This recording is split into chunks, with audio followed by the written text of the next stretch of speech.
हर रोज एक नई कहानी देखने के लिए चैनल को सब्सक्राइब करें और बेल आइकन दबाना ना भूलें। जानवी ने हाल ही में अपना कॉलेज पूरा किया था। उसकी शादी की उम्र हो चुकी थी। उसके परिवार वाले उसके लिए रिश्ता ढूंढ रहे होते हैं। एक रोज जानवी की माँ सुंदरी उससे कहती है, आखिरकार इतना ढूंढने के बाद तेरे लिए अच्छा रिश्ता मिल ही गया। हाँ, वैसे भी तो आपको बहुत जल्दी हो रही थी मुझे घर से भगाने की। जानवी बेटा, ये तो दुनिया की रीत है, लड़की को शादी करके अपने घर जाना ही होता है। तू ये सब मत सोच और कल के लिए तैयारी कर ले, तुझे लड़के वाले देखने आने वाले हैं। इतना कहकर सुंदरी वहाँ से चली जाती है। अगली सुबह सुंदरी तैयारी में लग जाती है। जानवी भी खाना बना रही होती है और अपने हाथ की स्पेशल आलू टिक्की भी बनाती है। खाना बनाने के थोड़ी देर बाद वो रेडी होने चली जाती है। तभी लड़के वाले आते हैं। सुंदरी उनकी खूब खातिरदारी करती है। कुछ देर में जानवी भी नीचे आती है। तभी सरिता उससे कहती है, वैसे ये आलू की टिक्की किसने बनाई है?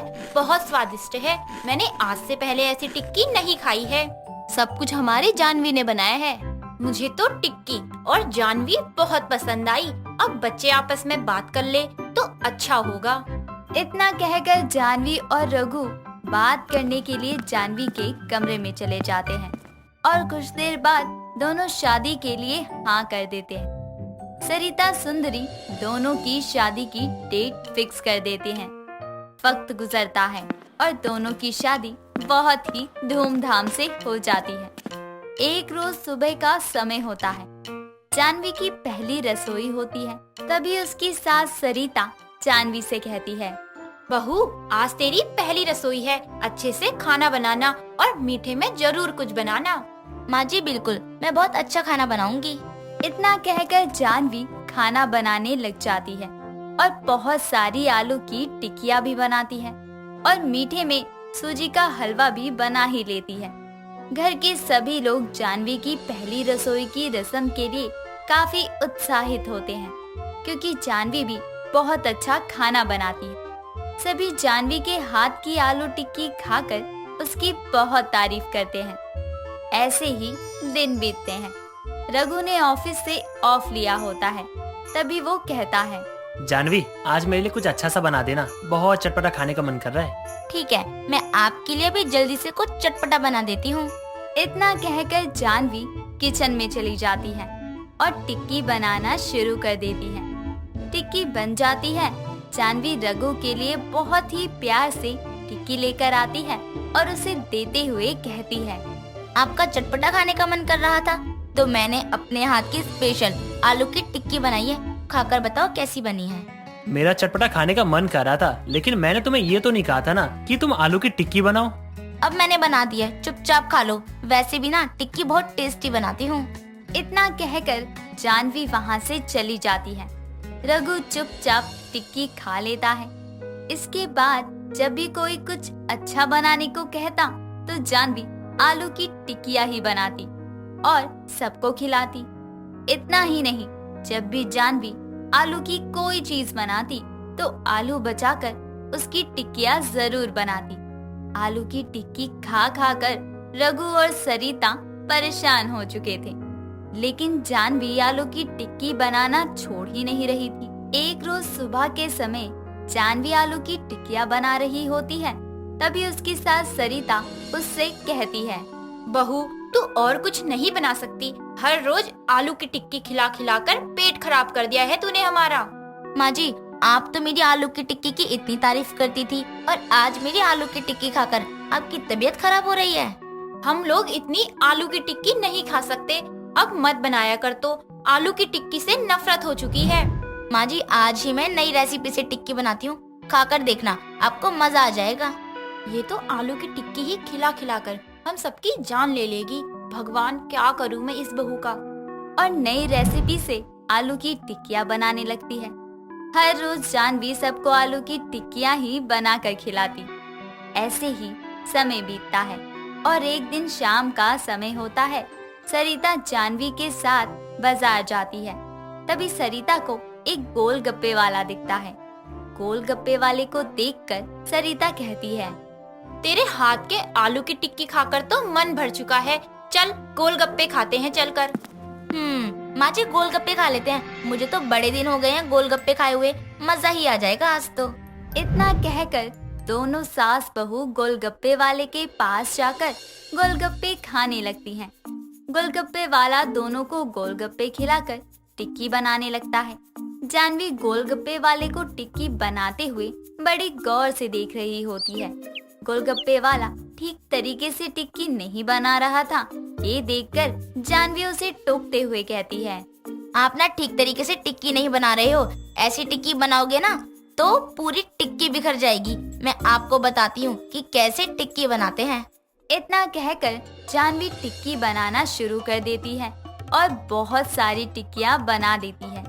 ये देखकर सरिता मन ही मन कहती है, इसको टिक्की बनाने का कौन सा भूत चढ़ा रहता है हर वक्त। यहाँ पर भी मेरी नाक कटवा के रख दी, भरे बाजार में ऐसे टिक्की बना रही है। इसके बाद सरिता जानवी का हाथ पकड़कर उसे वहाँ से घर ले जाती है और डांटना शुरू कर देती है।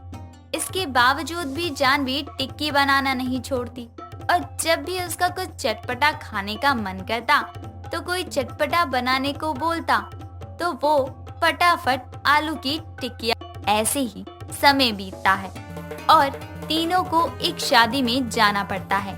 तभी सरिता उससे कहती है, कल तो तेरी हाथ की टिक्की से राहत मिलेगी, शादी में जाना है। मैं तो बहुत खुश हूँ क्योंकि एक दिन तो तेरी आलू की टिक्की से पीछा छूटेगा। माँ जी कैसी बातें कर रही हो, आपको तो मेरे हाथ की टिक्की कितनी पसंद है। आप कहो तो मैं आपके लिए बनाकर पैक कर लूंगी, शादी में खा लेना, बाहर का खाना मत खाना, आपकी तबीयत खराब हो जाती है। बहू तुझसे मेरी खुशी बर्दाश्त नहीं हो रही क्या? शादी में भी अपने हाथ की आलू की टिक्की खिलवाएगी मुझे?